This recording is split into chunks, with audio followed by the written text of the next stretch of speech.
кажи, бедни народе, кой те в таз рабска люлка люлее? Тос ли, що спасителят прободе на кръстът нявга зверски в ребрата, или тос, що толкова с годин ти пее, търпи и ще си спасиш душата?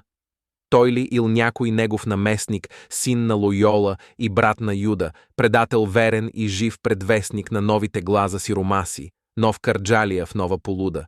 Кой продал брата, убил баща си? Той ли? Кажи ми. Мълчи народа.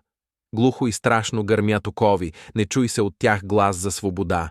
Намръщен само с глава, той сочи на сган избрана, рояк с котове, в сюртуци, вреси и слепци. Сочи. Сочи народът и пот от чело кърва се лее над камък гробен. Кръстът е забит в живо тело, ръжда разяда глозгани кости, смок е засмукал живот народен, смучат го наши и чужди гости.